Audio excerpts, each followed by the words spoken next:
តាមដប់ហ្នឹងចាំខ្ញុំអ្នកចេញលុយឲ្យបងនាងឯងគិតថាខ្ញុំមកគ្មានសន្តិភាពទិញម្សៅមកកំប៉ុងហ្នឹងមែនហើយនាងឯងភ្លីភ្លើមកពីណាហ្នឹងហើយមកចាក់ម្សៅហើយទិញតែយកមកកំពុងកាត់សក់ភ្ញៀវទៀតខ្ញុំដឹងតែបងថាបងឯងកំពុងតែកាត់សក់តែបងឯងត្រូវតែជួយខ្ញុំរឿងមួយជួយរឿងអីគេវិញនាងបងឯងឃើញបុរសហ្នឹងក្រោយហ្នឹងអត់ពេលតែគាត់ចូលមកបងឯងប្រាប់ថាកុំស្គាល់ខ្ញុំណា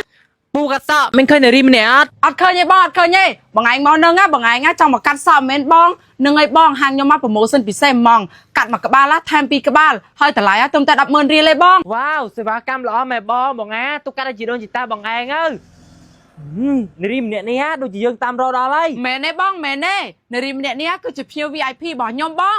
ចាបងចាំបាយកាត់សក់ហើយចាំកាត់ទៅសិនហើយនឹងហើយអូនចង់បងដល់វេនខ្ញុំហើយមែននឹងហើយអូនណែចង់កាត់ម៉ូតអីដែរអូនឯងអាចរើបាននោះទាំងនោះម៉ូតប្រុសច្រើនណាអូនអើយខ្ញុំមកដូចជាសង្ស័យខ្លាំងហើយនេះយ៉ាងនេះមនុស្សស្រីមិនក៏កាត់សក់មកហាងមនុស្សប្រុសវិញអត់ទេបងហាងខ្ញុំអត់ប្រកាន់មនុស្សទេប្រុសក៏កាត់បានស្រីក៏កាត់បានព្រោះអីខ្ញុំជាជាងឯកទេសវិទ្យាសាស្ត្រសម្រាប់ថ្នាក់ពិភពលោកហ្មងបងអើយបងឯងជួយដាច់បងនឹងចេញពីក៏ពួកemកាត់សក់អត់ចាញ់ហីនឹងហើយបងឯងជួយចេញពីហាងខ្ញុំបន្តិចណាខ្ញុំកាត់សក់ឲ្យភ្ញៀវហើយចាំបងឯងចូលវិញមកណាអើយខ្ញុំចេញក៏បានដែរហើយនឹងមានម្ចាស់ហាងចរឹងចឹងទៀតយូរទៅអត់ដាច់ជាវហើយនឹងឲ្យបងមកសាប់បងឯងកាត់រួចហើយខ្ញុំអត់យកលុយបងឯងទេព្រោះខ្ញុំអាណិតបងឯងហើយទៀមទាំងម្សៅមកកំប៉ុងទៀតទាំងអស់$50000តែខ្ញុំអត់យកទេបងអញ្ចឹងបងឯងទៅណាចាបងចាំអរគុណច្រើនណាស់អូយមិនម៉ែនេះផៃដល់ហើយមិនសាណាតែជ្រក់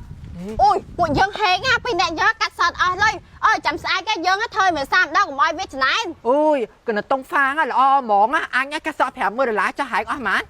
អញអស់តែ$20000ព្រោះអញកាត់សក់ខ្លីអត់វាងាយស្រួលហើយដឹងមិនក៏ហាងបងគ្រឿងតុងណដល់អ្នក VIP បានចូលបានណាហើយសំខាន់ហាងគាត់រៀនជំនាញមកគូសាហាវខ្លាំងហ្មងឯងអញ្ចឹងមិនសាហើយស្អែកធៀមតែផោស្អាតទៅហើយអូយអញរងចាំតែថ្ងៃស្អែកនេះហើយថ្ងៃស្អែកពួកអញស្ដែងឲ្យសមដូចជាអញលឺអត់អូយអាចទៅនិយាយអីបើពីណាអញឈ្នះហ្នឹងហើយស្អែកហ្នឹងដល់តែមកអញសស្អាតđấyហើយឲ្យដល់បើកែអញបានចាប់ផ្សៅហ្នឹងទៀតបបតឡងតឹងមានតែភ្ញៀវ VIP ដែលចាក់បានគូផ្សៅហ្នឹងពិសេសអង្វរណាយល់អត់អូមែនហើយអញឆ្លាតដែរពេលហើយចាក់មុខហ្នឹងហើយមិនចាក់ដល់មុខអញផងហើយចាក់បានតែកៅអញអូយអញស្ដាយខ្លាំងណា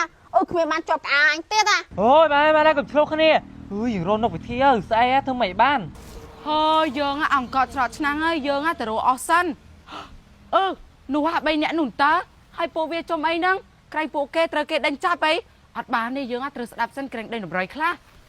យើងចង់និយាយថា3នាក់យើងនិយាយទៅគូលោថ្លៃមែនតែនហ្មងសូម្បីតែអ្នកហាងចាក់កាត់សក់ថ្លៃលំដាប់ណាក៏យើងអាចបោកបានដែរជឿអត់ផ្លោខ្លាំងនិយាយមែនតែនជាកាត់សក់ឲ្យចុះធ្វើដល់ជាកាត់សក់តើឲ្យពួកយើងបោកបានផ្លោទៅហាវហ្នឹងហើយចំណេញបាន50000អញចំណេញបាន20000ស្អែកមិនសាប្រហែលចំណេញបាន100000ទៀតប្រហែលជាអញ្ចឹងឯងព្រោះខ្សែជើងវាផ្លោខ្លាំងពេកក៏និយាយបោកវាសុបាយខ្លាំងណាស់អីមនុស្សល្អដូចជាខ្ញុំជប់តែមនុស្សបោកអញ្ចឹងឥឡូវយើងយកទូរស័ព្ទមកមើលម៉ូតសក់សិនហើយយើងយកម៉ូតសក់អាណាថ្លៃជាងគេក្នុងហាងហ្មងដោយសារតែគាត់ជំនាញខាងកាត់សក់ខ្លាំងណាយ៉ាឯងហ៊ានយកទូរស័ព្ទស្លឹកចេកមកមើលម៉ូតសក់ណាដែលថ្លៃជាងគេឲ្យយើងកាត់ឲ្យយើងអត់កាត់ឲ្យពួកឯងទេពួកអាឆោបោកណែយើងសុំប្រាប់ពួកឯងយើងឈប់កាត់សក់ឲ្យពួកឯងហើយព្រោះយើងបានដឹងហើយថាពួកឯងបោកយើងបងម្ចាស់ហាបានមកទន់ហើយយើងថាពួកឯងក៏និយាយឥឡូវនិយាយគេមកតាមទន់ហើយយើងលេងបានកាត់សក់ហើយបានកាត់តែពួកឯងយើងពិតជាចំណែកខ្លាំងណាស់យើនៅចំណែកគ្នាទៀតអីយល់ល្អពួកឯងចូលភាពចំណែកនឹងទៅព្រោះនឹងអំពើអត់ល្អទេយើងគឺជាបុគ្គលម្នាក់ដែលមានសប្បុរសធម៌អ្នកក្រៃក្រមែនតែយើងចិត្តល្អកាត់សក់ឲ្យពួកឯងមនុស្សស្មានថាពួកឯងហ៊ានបោកយើងអញ្ចឹងសោះនឹងហើយយើងហត់សកម្មឲ្យពួកឯងទៅចោះពួកអាឆោបោកពួកនេះដេកអស់លីងណែពួកឯងមានលឺយើងនិយាយអត់បានទេពួកនេះទៅចូលរោងគោវិញព្រោះវានិយាយអត់ស្ដាប់គ្នាសោះ